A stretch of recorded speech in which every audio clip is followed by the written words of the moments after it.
So me and Major Christensen, we arrived in Syria in July 2017 at an undisclosed location.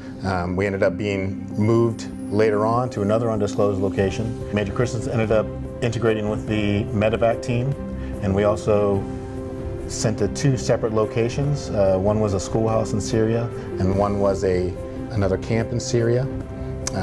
We ended up mostly taking care of YPG and YPJ patients, multiple trauma patients, probably averaging 5 to 10 traumas a day, probably 20 patients a day from multiple blast injuries, IEDs, gunshot wounds.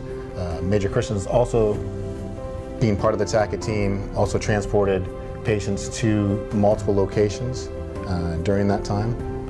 During our time there, Colonel Hazlette and I and our doc, Captain Aaron Hanlon, as three independent providers and a critical care nurse that we could assist the Army FST, who had a split mission going to two different locations. We were able to assist them with surgical capabilities.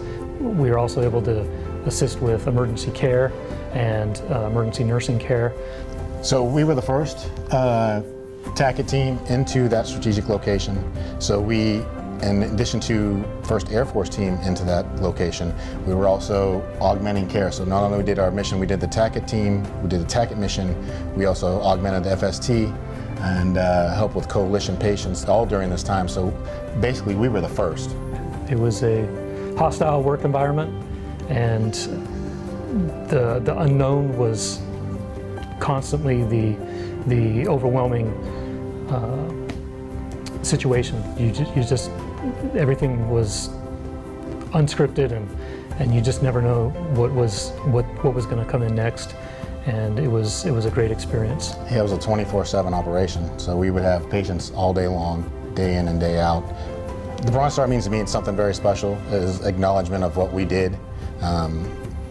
I think it's an honor that we got that. I think it's well deserved, but it's still, it makes you feel special. I too am humbled to have been considered to receive it.